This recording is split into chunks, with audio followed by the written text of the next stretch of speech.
શ્રી રામ મિત્રો, તો આજે છે આપણો ડેલીનો ડે 13 મતલબ કે 30મો દિવસ. તો આજે જઈએ છીએ આપણો રસોણા વીર માતા મંદિરે પથરી મંત્રાવા. તો જંધ્યકા રસોણા મંદિર જો આવ્યું.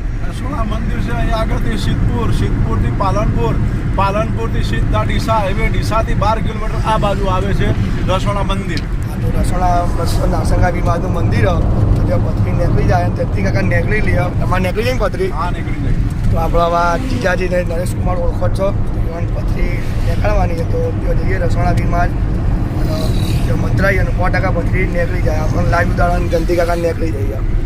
તો આજે આપણે જઈએ રસોણા વીરમાં.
સહયોગ ઢાબામાં મસ્ત જમી લઈએ ને પછી જઈએ આગળ નીકળીએ.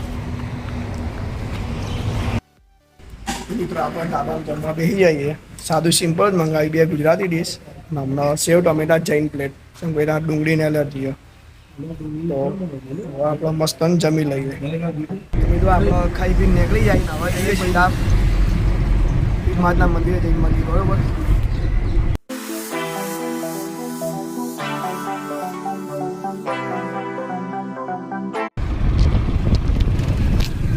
આપણો રસોણા મળ્યા છીએ અંદરના. પછી કેટલા કિલોમીટર જલ્દી કાકા? 1.5 કિલોમીટર. જો નારસંગા વીર માતાના મંદિરનું ગેટ આવી ગયો. જો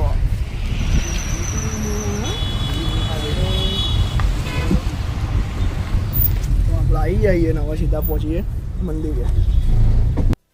તો મિત્રો આપણે ફાઇનલી રસોણા નારસંગા વીર માતાના મંદિરે આવી જઈએ. આ 6 નારસંગા વીર માતાનું મંદિર. હવે આપણે અંદર જઈને તમને બતાવીએ.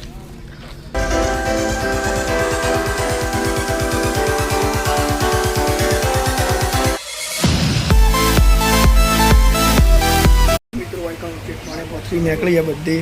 શીશીમાં પથ્થરીઓ જ જોઈ લો.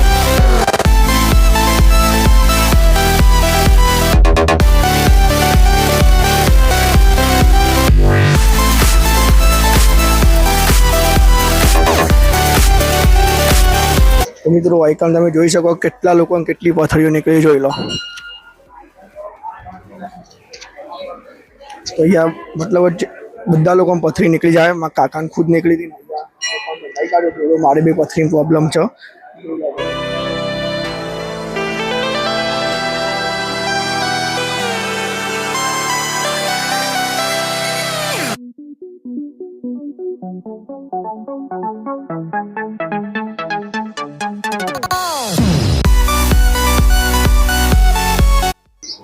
તો મિત્રો ફક્ત અહીંયા દોડો બાંધવાથી તમારે પથરી નીકળી જાય, તમે જોઈ શકો.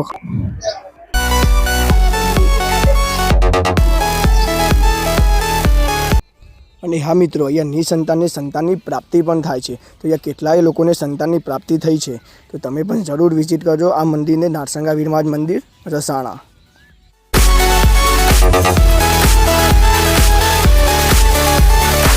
તો મિત્રો આપણા આજે આડા દિવસે આવ્યા હતા એટલે ટ્રાફિક નહોતું, મસ્ત દર્શન થઈ ગયા. તો દોરો પણ બાંધી દીધું. રવિવારે આવો તો અહીંયા ફૂલ ટ્રાફિક હોય ને ભોજનની પણ આયોજન હોય. આપણે આડા દિવસે આવ્યા તો અહીંયા દોરો બંધાઈ દીધો. દર્શન થઈ ગયા. તો હવે જઈએ આપણે ખેડા.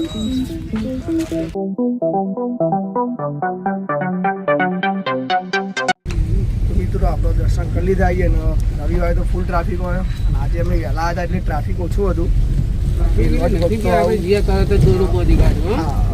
અમારે કમ્પ્લીટ મસ્ત દર્શન થઈ ગયા. દોરો બંધ થઈ ગયો. હવે આપણે નીકળીએ ખેડા.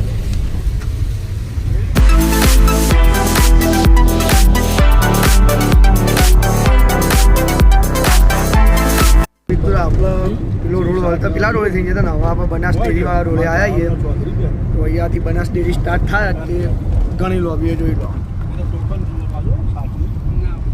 તો આપણે આખા બનાસ ડેરીના કોડ આખી આમ ગમે ને જઈએ જો આટલી બનાસ ડેરી ચાલુ થાય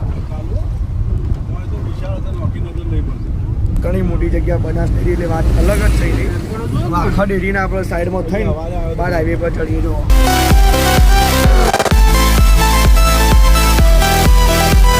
મળશું ને અંદર તો ડેરી ઘણી વિશાળ આપણે એક વખત જેલા અંદર તો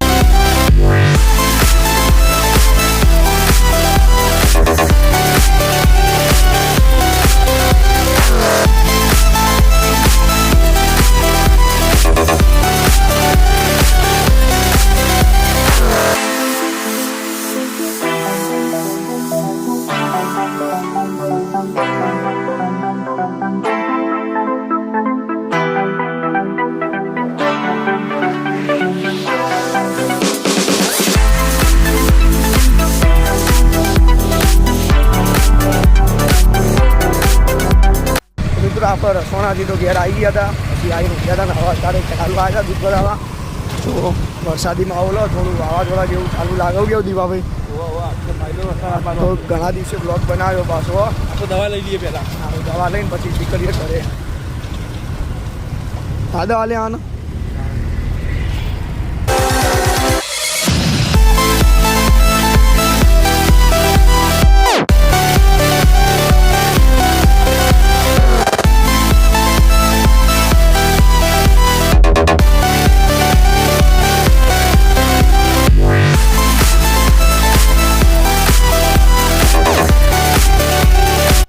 આપણે સીધું ચોકડી આવી ગયા હતા માલા બનાસની ચીફ ચા પીવા પ્રવીણ કાકો અને દીપોભાઈ હવે ચા પી લઈએ ને આજનો બ્લોગ આપણે અહીંયા પૂરો કરીએ ને મળીએ કાલે નવા બ્લોગ હા ગોકુજી આવ્યા